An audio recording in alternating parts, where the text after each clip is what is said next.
It's Matthew Brown here with Created Photography with our newest episode of the Open Booth. And we have a new guest at a new location, so we're going to get on started. Come on in. Thank you. So happy to be here. Yeah, it's good to have you. Of course, I'm Matthew Brown. Nice. And you are Janice Clifton. Clifton, yes.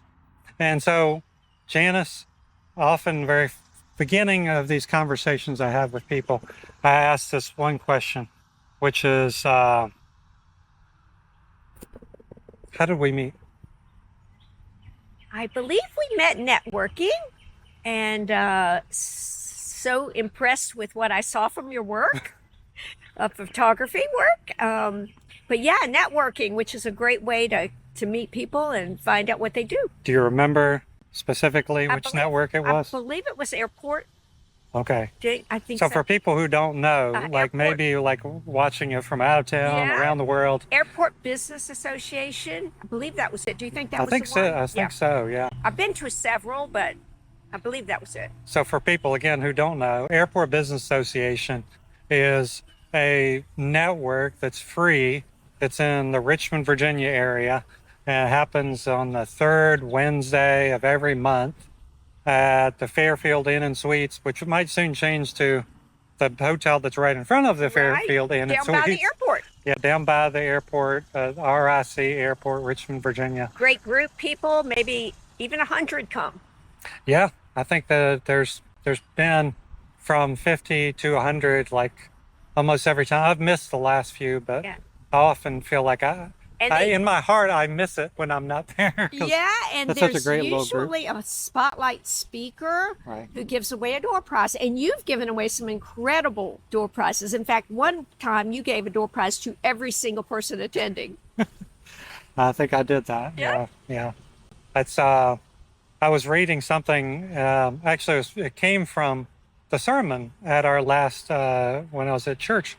He was talking about the generosity and joyfulness and generosity, and to be a joyful, cheerful giver. Yeah. And he said something that I didn't really realize that the word cheerful in that context has its same root in hilarious. So to be such a giver that it's almost like uncontrollable, laughter, kind of like you want to be so much joyful in giving. And it's interesting because it kind of falls back on the letter that Paul wrote to the Corinthians, who are kind of feeling stingy a little bit. They're supposed to be helping out another church, and they kind of were like, do we have to? And Paul was kind of like, don't give, out of obligation.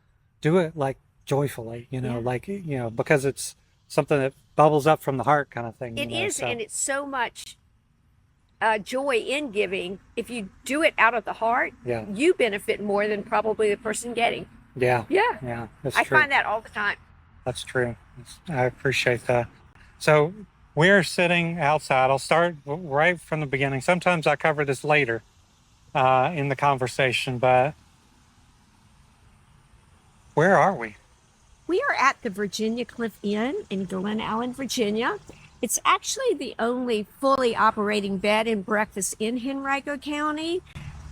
We had to go through a lot of regulation to get one developed back in 1998 because Henrico County didn't have an ordinance for bed and breakfast.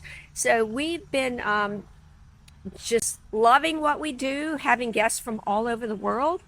And it's my family home where I grew up. Well, that's really what I wanted to ask, which was, when I say where are we, you just said it at the end of that. We're at your house. My family home, right? Your family house. Yep, and I love it. So when did you were you kind of born and grew up in this house, or did you move into this house after you were born? Or? No, my parents bought it before I was born. Okay. Yep. So I've lived here all my life, never lived anywhere else. And so it's kind of cool because in today's society, that's very unusual that someone would stay in one house their whole life. Right. So I do get to run into high school friends and stuff that, still in the area, and go to church with the same people I always did. So I'm very blessed in the fact that I've had roots. Well, I guess this is house. Do you know the age of the house? So the original house that was here was built in 1850. And my dad bought it in 1950 from two sisters who weren't here very long and decided it was too much work for them. And he gradually restored it over many years.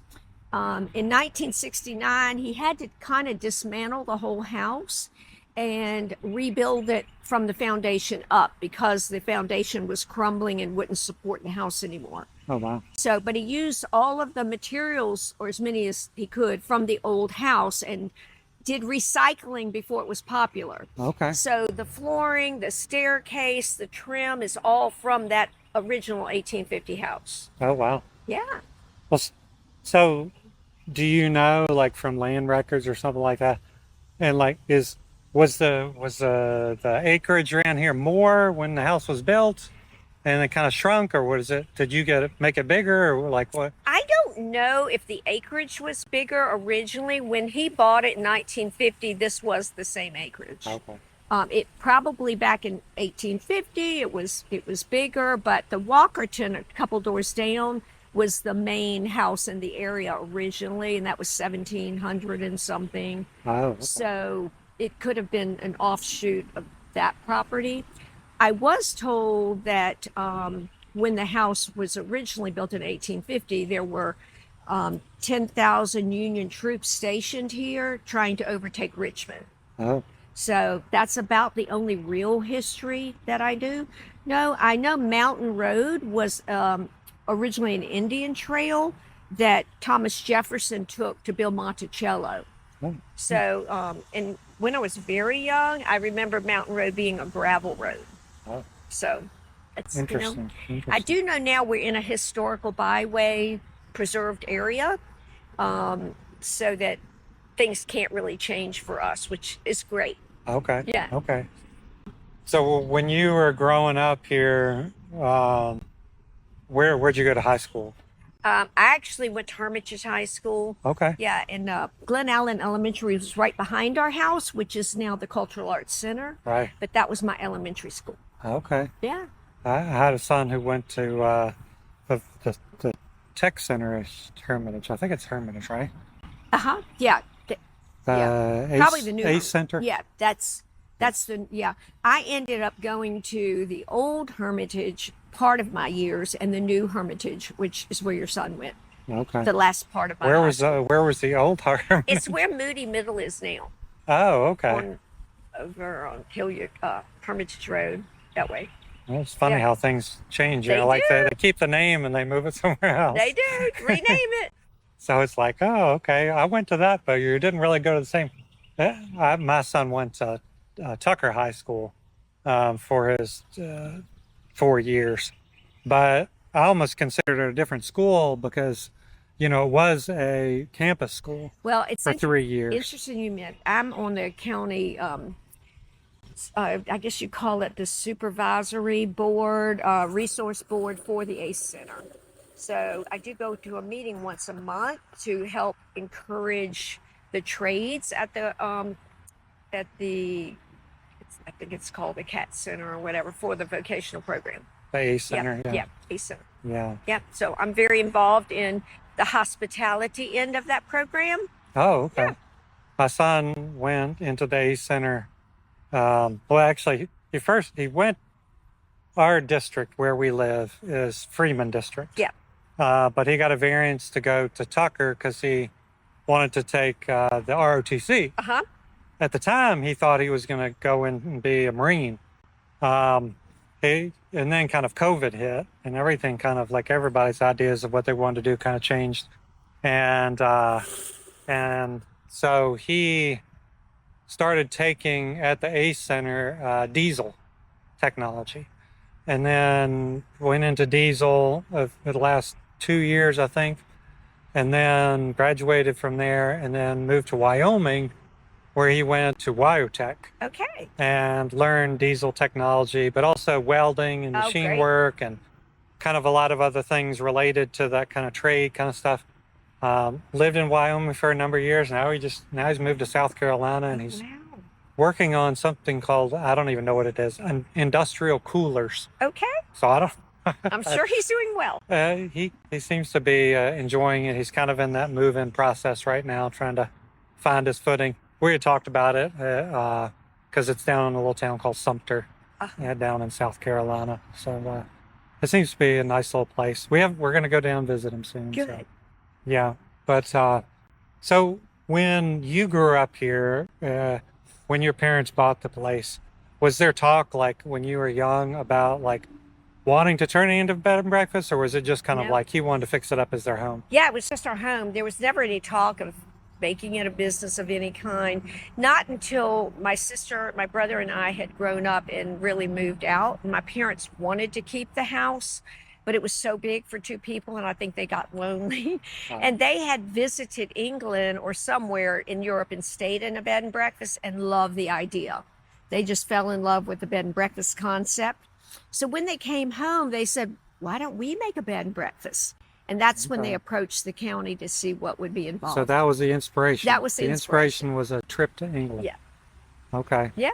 Did they ever tell you like what the name of the inn was that they stayed in that really, Not or was that I it just no, not that I remember. Now the cool thing is when we lived here, they wanted a name for our home. So they called it Virginia Cliffe even before it was a bed and breakfast. That was just the name of our home. Okay. Oh, We were going to okay. name our home like some people name their cars, Bessie Sue or something.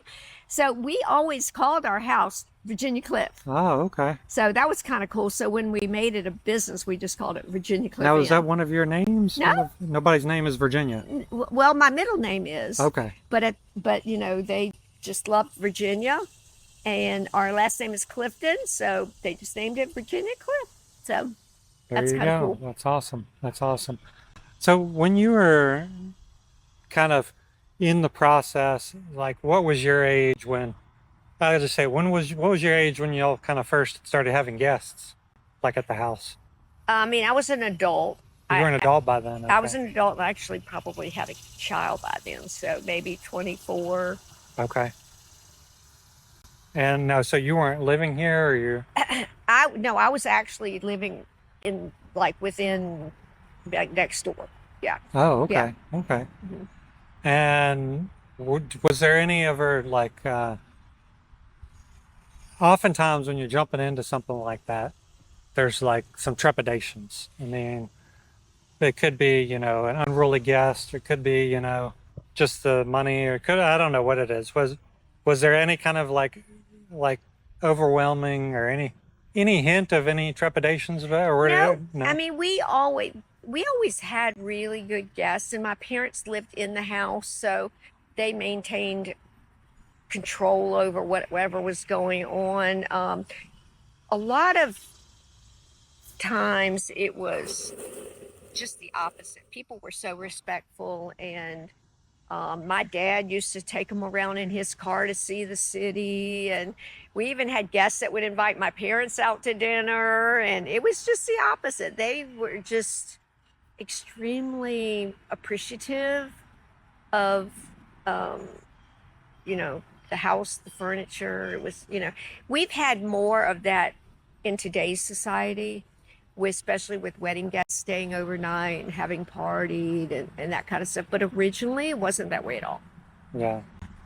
It seems like that kind of, I guess, what do you, hospitality and like understanding you're a guest is kind of like something that's almost kind of lost It is. in some ways. Society has definitely changed in that aspect. It's, People used to actually act like guests. yeah, it's kind of like when you went on an airplane. Yeah.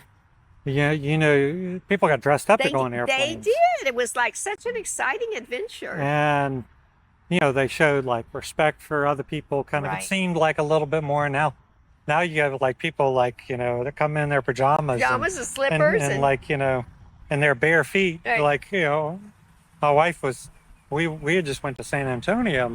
One of my sons had graduated from basic training in the Air Force, and she she was sitting in her seat, and there was a young boy sitting behind her. Like she said, the entire flight just with his feet up against her chair, like bumping it, Oh, wow. the entire flight. Wow. And and so at one point she was trying to be very patient. My wife's very patient. She kind of turned, and the mother and father were both like sitting there, like, and so my wife was like wondering whether she should say something or not. And almost at the exact same time, she noticed that like the mother had her bare feet like stuck in between the chair of her and our son. She was like, "It's not going to do it." Yes, that's not help. So I'm like, oh yeah. So people like, I don't know. They just it's so interesting. Like everybody has to have an opinion. Everybody has to have like out there kind of thing, and like everybody feels like they're entitled to so much in so many Definitely. I different definitely ways. see it a lot more now. Yeah, I don't know if that can change or how it could change. I do. Um, yeah, I guess it all starts with like how it, unless there's some dramatic shift, you got to train. Too. Unless you have some dramatic shift in adults, like people who are adults, so that generation starts to raise their children to have a little bit more But respect. if they didn't grow up with it, it's going to be hard to teach it. Yeah, yeah. So anyway, so tell me a little bit more about your wonderful house. Like how many people like can stay in your house, and how many guest rooms are there, and things like that? We have 5 in the main house. We also have a carriage house. So we have, I mean, on a normal weekend, we would have probably 12 to 15 people stay with us. We have the capacity that we could go up to about 20 if we use everything we have, but we don't often use our cottage in the back because that's where we conduct the wedding, groom's dressing room, things like that. But if we use that area for lodging as well, we can do up to about 20 people on a weekend. Okay. And a lot of weddings, Does the county limit you in some way? no, not as far as number of people, Oh, okay. but as far as our physical capacity to put. But you couldn't put out tents out here and have like No, 100 people. no, we wouldn't want to because quality is important, Right. and so we want to make sure that we can give everyone a comfortable, safe sleeping, environment.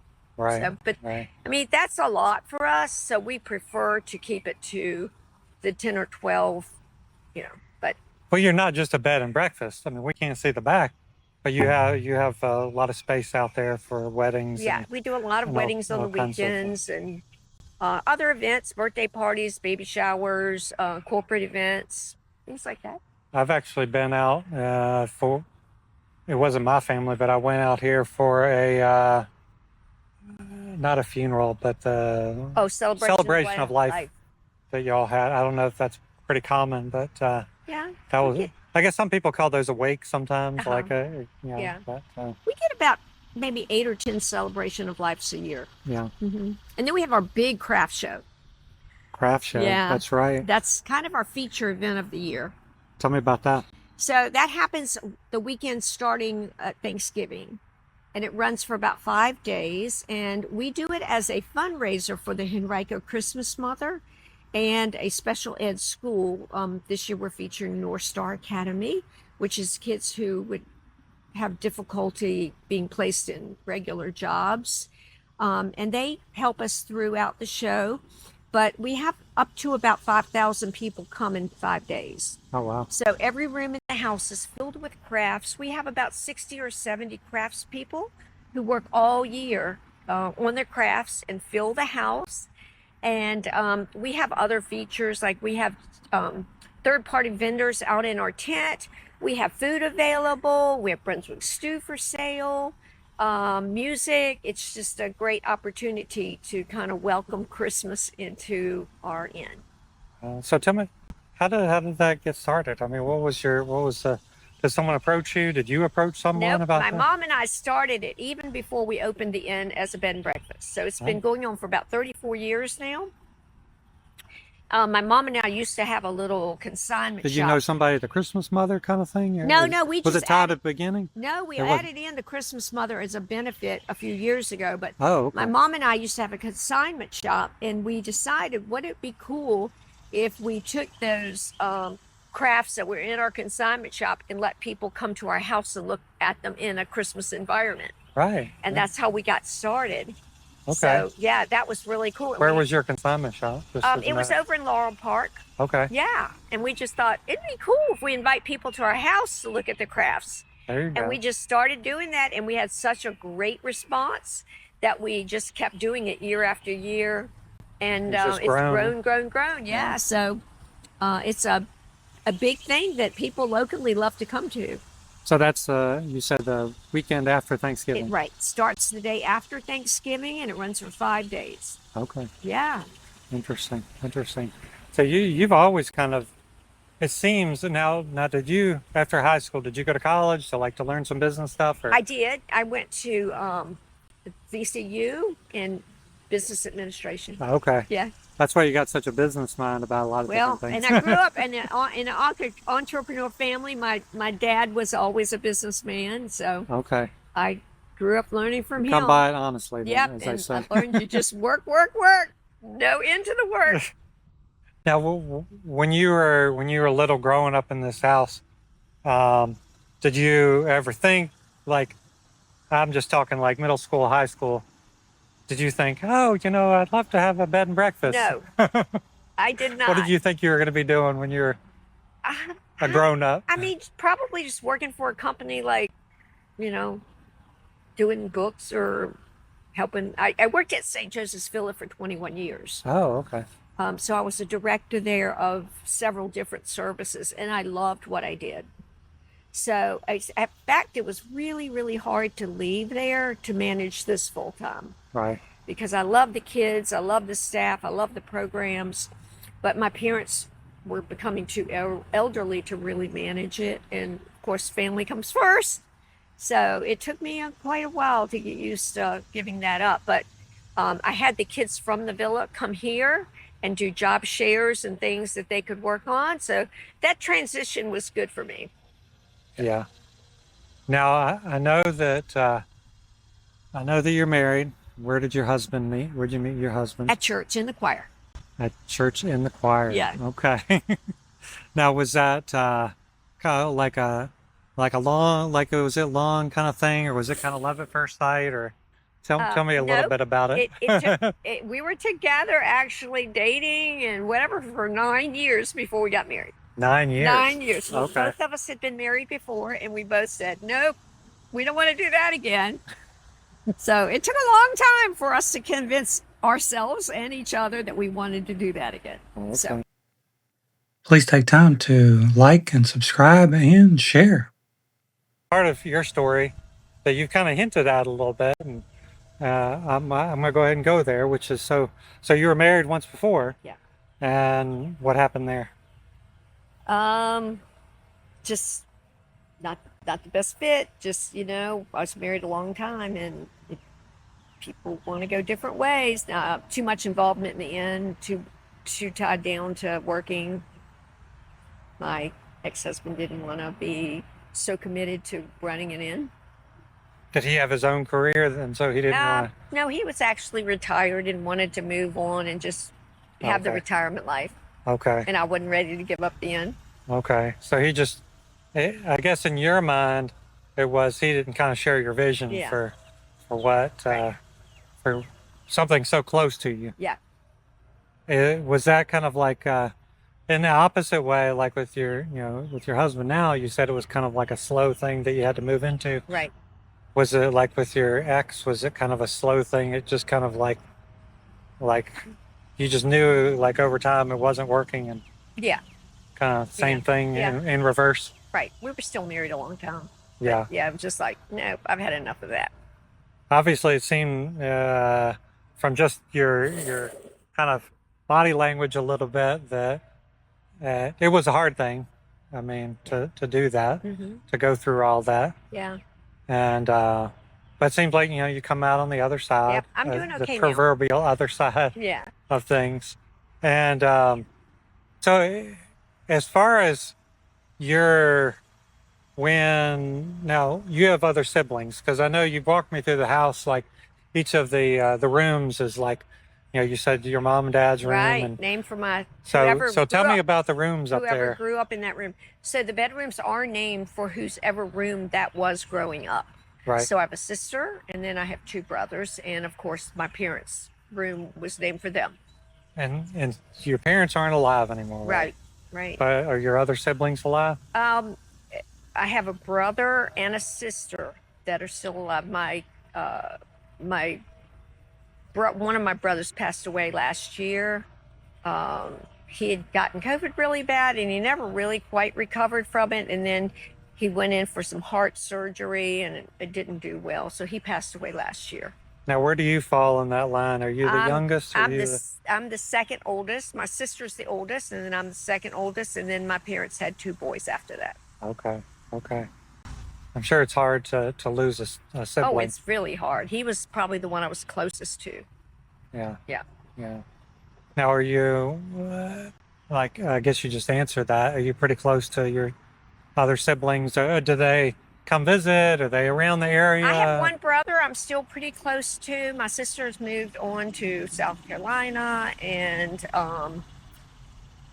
so I really just have one brother I still stay in touch with pretty much. Is he in the area? Yeah. Does he come by? Yeah, fairly often. But they're not directly involved. No. Everybody's doing their own thing. Yeah. Yeah, I'm the only one involved here. Yeah. Now, so your husband is he has his own career, and he's not really involved. He's always involved with supporting me and helping me. So he helps me with the weddings every weekend. Okay. He cooks when I need a cook, when he's available on the weekend. Right. Yeah, he loves the bed and breakfast. Okay. He wished he had more time to help me here. Okay. Because he likes this job more than some job. So I guess you could say he more closely shares your vision. And shares your heart for the. We made sure of that first. Yeah. Well, that's important. Yeah. That's important. Yeah. Especially with something that's so time consuming. Well, it's close to the heart, but it's also it takes a lot of life energy kind of to do those things. It's a full-time commitment. Yeah.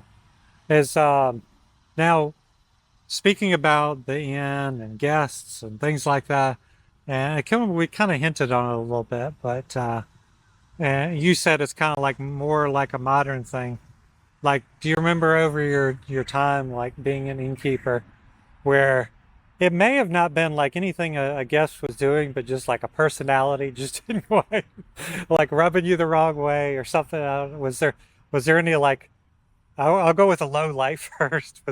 Was there any guests that like just kind of like you were just glad to say goodbye? Yes, there have been one or two. You don't like to talk it's about part that. of life. Yeah. It's going to happen. But you, as a manager or as an owner, you try to deal and make the best of it, but it does happen. Yeah. Now we'll go on the other side, which is, of all the guests over all the years, do you have like a favorite guest or couple or something like that like you just love to see them? They come back year after year or something along those lines? I have several that come 2 or 3 times a year, and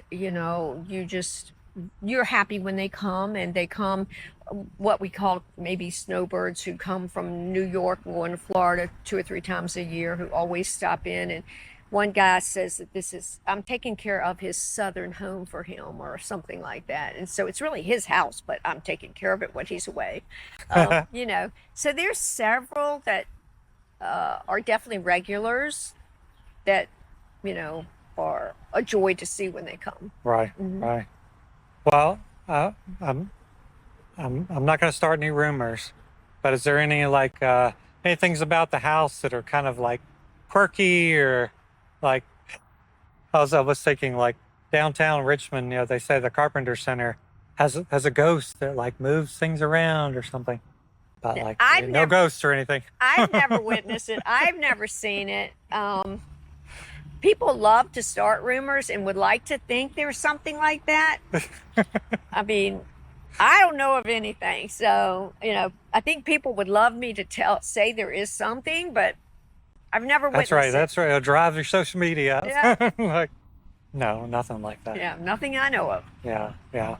So I know that like you have a beautiful back lawn. We're not going to show it, but it's a beautiful back lawn with huge tent. And, like you said, the lodge in the back and a little pond back there. Yep.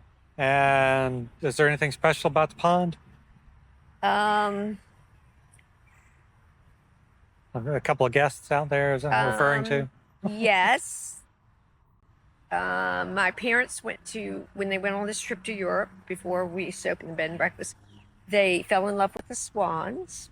And so when they came back, there were local people raising swans that they went ahead and purchased some swans. So we've had swans ever since. Yeah. Yeah.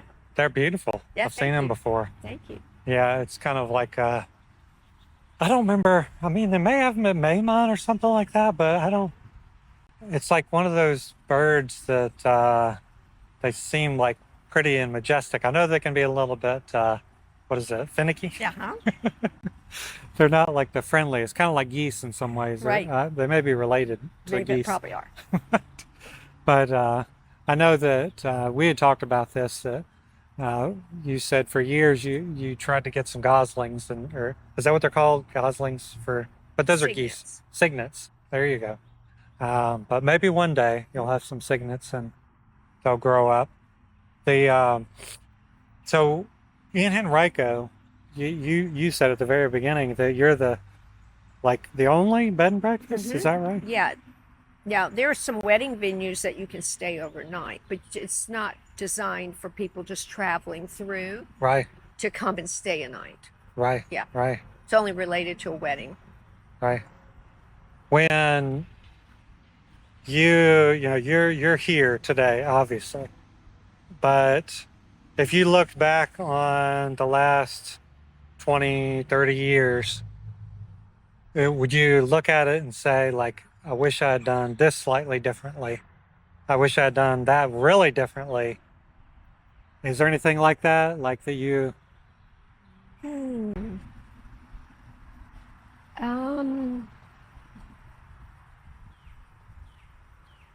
Not that comes to mind within the resources I had to use.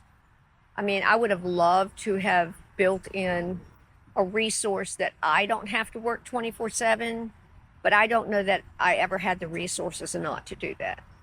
Right. Yeah, I would have loved to have established more personal friendships and being able to take a vacation or do things, develop my own life per se, other than just being here all the time. Right. But I don't think I would have I don't know any way I would have had the resources to do that. Like having a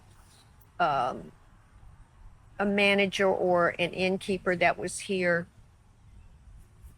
more of the time, so I could actually network more or go to events more, or, have a more personal time. But Well, you're kind of hinting at something that, like, I think anybody who might think about being an innkeeper, they really have to understand, and you're kind of hinting around it, but maybe the direct word is it's like a 24/7, it is. 365 Yeah. kind of commitment, It is. and you may not be taking vacations for a long time. At least in Henrico, you have to be on the property anytime there is a guest. Right. And you need to be on the property to take in bookings or take in wedding leads or to keep up the flowers or to clean the rooms. I mean, there is really no other way unless you have money to hire someone to do that. So, So what you're saying, and again, for people who are watching, it might be around the country, around the world, in the place where we are, we're in Virginia, and we're outside of a city called Richmond, and we're in a county called Henrico. And in Virginia, and at least where we are, the city does not overlap the county. The county is its own entity that can set its own rules and things like that about stuff.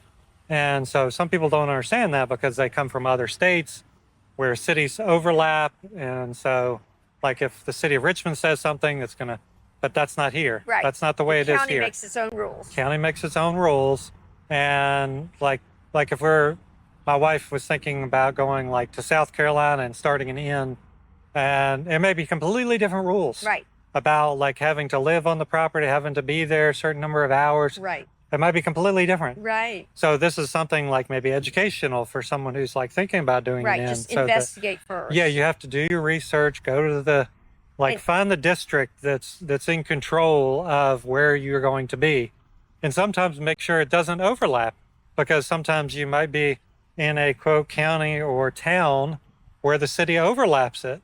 And so you have to not only, you might have one set for the town and another set for the city that overlap each other. So you have to be real careful with trying to, you've always been, it seems like somebody who's been a rule follower, and you're trying to do everything right, which is great because then it gives you peace of mind. But not only that, you can have an air conditioned break at 11 or 12 at night, and your customer will contact someone. And if you don't have a on-site all the time maintenance person, then they're going to call you, and you've got to deal with it. So unless you have the money to hire a person to take care of that, it's going to be the innkeeper. It's going to be the person who owns it. Yeah. Right.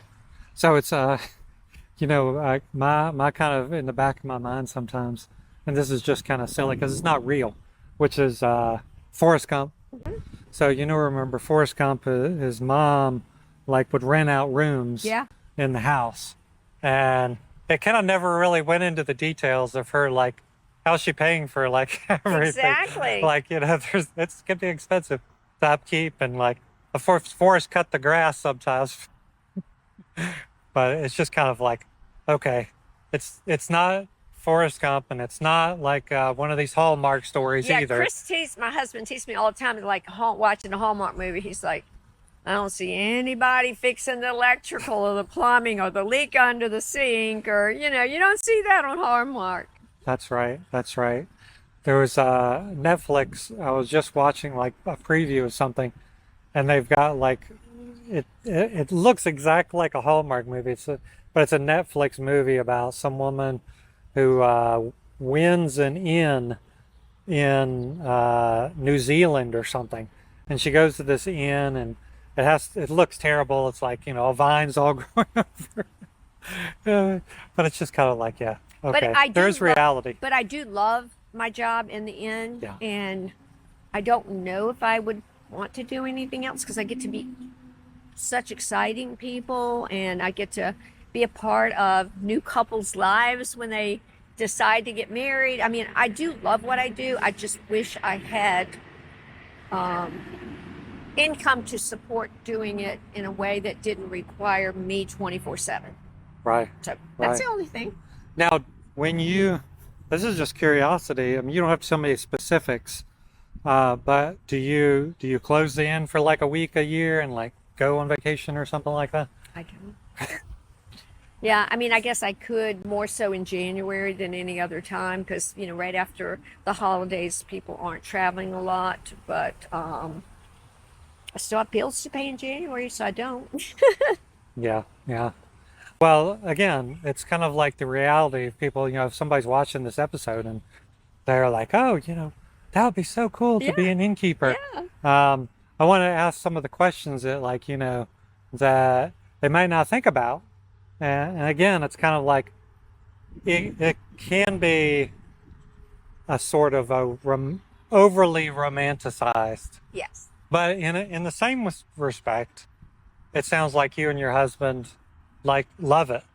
And so that is part of in you all's story, a romantic part of it kind of thing, because you love it so much. Yeah. So I could see how if one partner really wasn't into it, it could quickly turn from a romance to a horror story. It's like every day there's a list of things to fix, It's like, okay, I did that yesterday, kind of thing. Yeah, if you don't love it, it's never going to work. Yeah. Now, so if somebody was sitting here and, you've talked about some of the things we talked about now, and they were like, hey, I really want to start a bed and breakfast, what would be the first thing you'd say to them? Um, Definitely do your research as far as understanding that this will be consuming. Find out from other bed and breakfast owners what that means. Stay at some bed and breakfasts. Um, Find out why you want to do it. Is it that you basically have no other life and you want to uh, meet people and wait on them and go into hospitality with the idea that you're going to be a servant to everyone that comes? I can see if I was single and had a property like this, that, yeah, it would be a great way to work and enjoy it. But if you think you're going to still want to take a vacation, or you're still going to want to go out with the girls and stuff like that, that's stuff you're going to give up.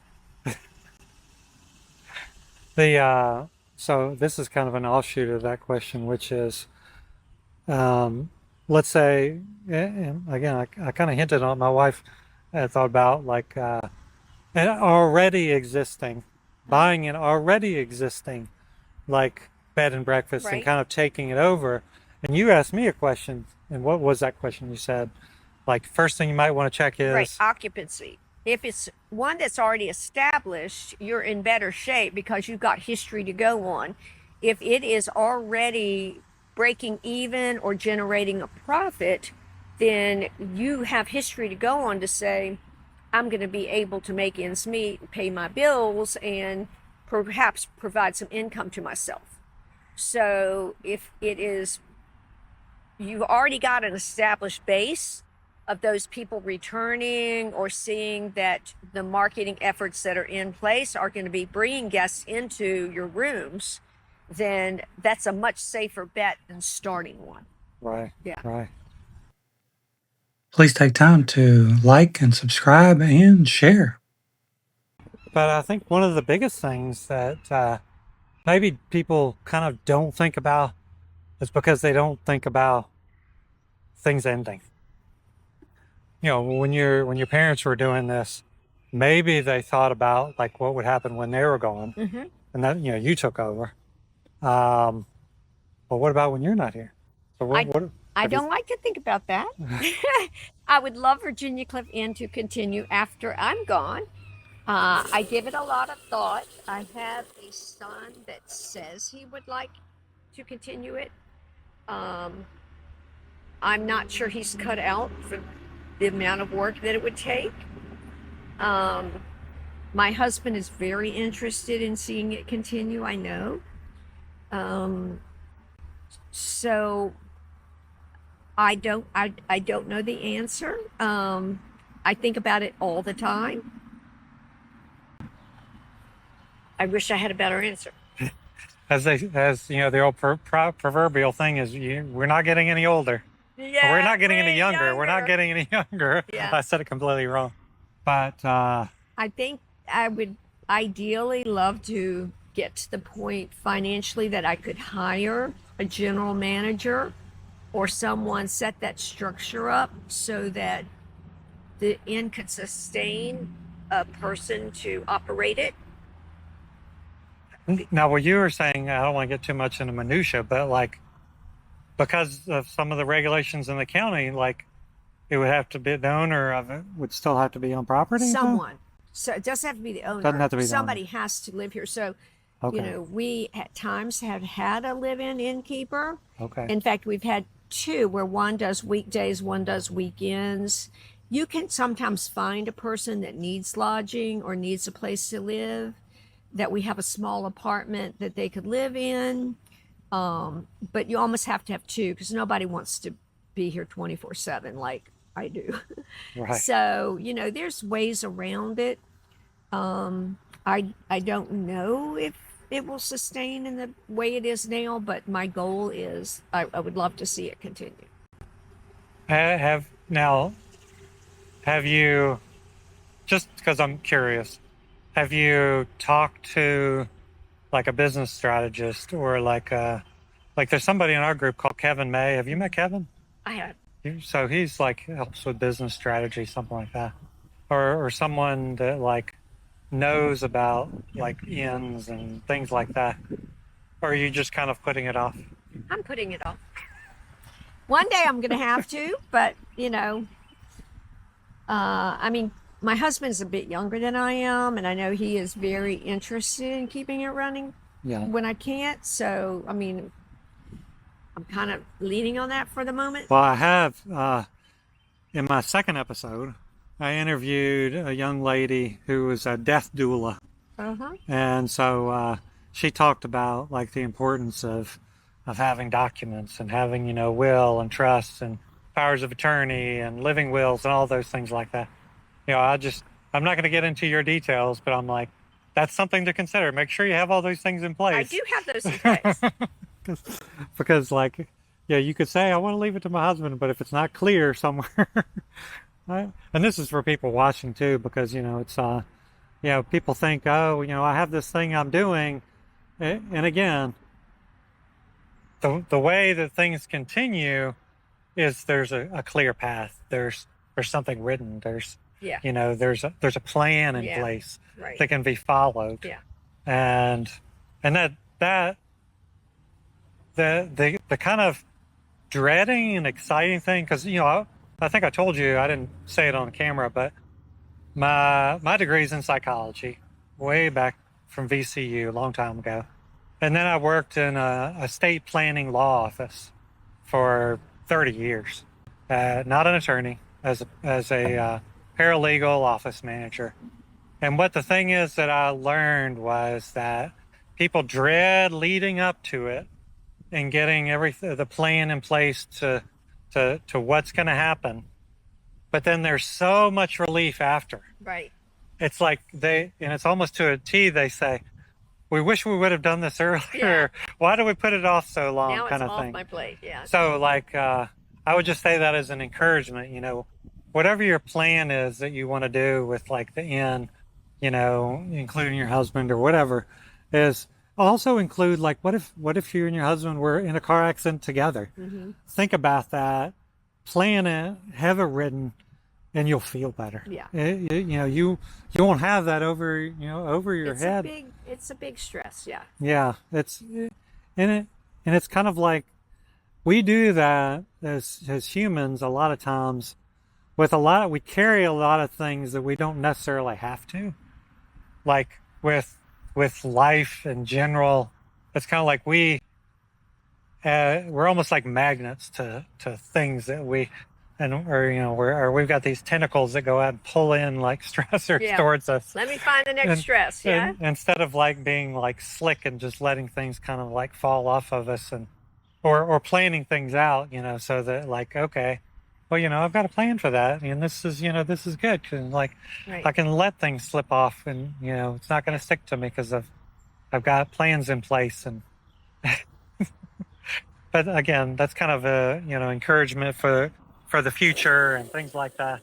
I really appreciate your sharing your story, and you've taken me on a tour here before, and so for people watching, tell me what you have a website. What's your website? We do.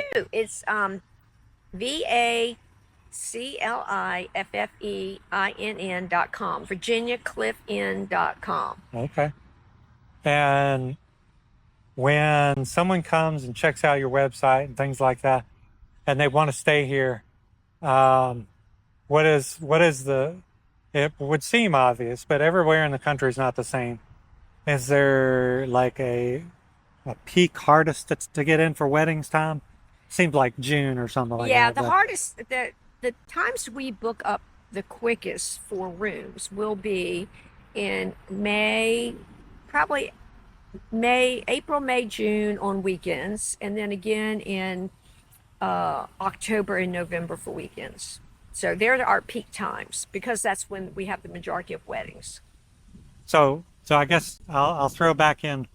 Is there like a quote secret or like best time if you really want to have a wedding and it's not going to be crowded and you're going to have the most relaxed time, like what's like the off-peak kind of like this is a great time to come and hardly anybody like books this time. What's that secret time that maybe somebody's like, hey, well, let's do our wedding then. We could Oh, relax, a well, little we're bit. always going to try to make every wedding relaxed and beautiful. We Right. only do one per day. One per So, day. Okay. yeah, you're never going to feel pushed about that.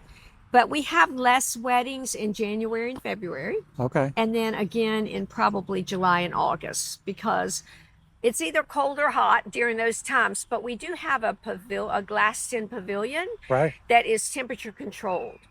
Nice. So we can make your temperature great for you during those times as well. Nice. Yeah. Nice.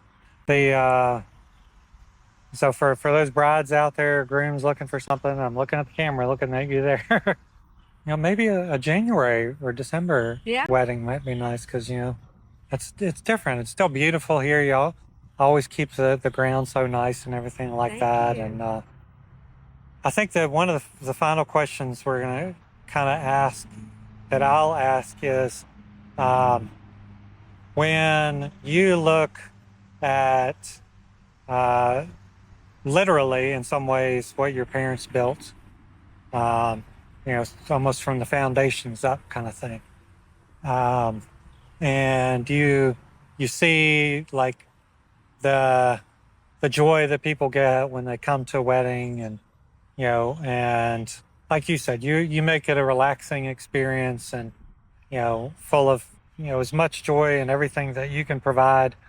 Um, is there an overwhelming kind of feeling that like you wish that they maybe it's you wish you could would have started earlier, kind of thing, like I wish that maybe things have been a little bit different. I kind of asked this question before, which is like, do you wish you could have changed things in some way? But I don't know if from the very beginning you started offering weddings, or if you just started out as a bed and breakfast. Maybe that's part of the question. Did you just start out as a bed and Well, breakfast? when my parents started it, my dad was a general contractor, and he was working outside the home, but he would keep up the property here. My mom was the innkeeper, so she did all the cooking and cleaning, and it started just as a bed and breakfast, Right. and that's really probably all they could handle. So one of the first couples that stayed here asked my parents about their daughter getting married here. Oh, And my parents said, sure, how much trouble could a wedding be? And so it was almost within the first year that they agreed to do this person's wedding. okay. And then it just started trickling in where other people said, well, could we do a wedding there? And could we do it? So we gradually, maybe had 2 or 3 the first year or second year. And then we started adding on things to do a better wedding. Like, people would rent a tent, and then we would eventually did like a cement platform to put the tent on. And it just grew little by little, really after the first year. As far as I think the other frame I'm getting from the question is, we didn't start doing the bed and breakfast until myself, my sister, and my brother grew up. Now, my parents had bought property adjoining this property, and we all lived like a commune, here. Because my Okay. parents, I don't think, ever wanted us to leave home. I'm glad they waited till then because we had such a good childhood and family time.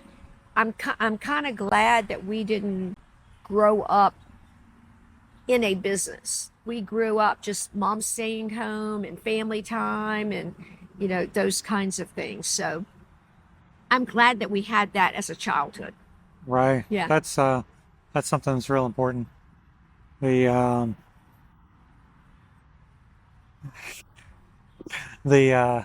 we'll finish up here in just a minute, but when you have a guest that comes here, um, what is I think on a map you have inside, where's like the farthest away that someone's traveled to Russia?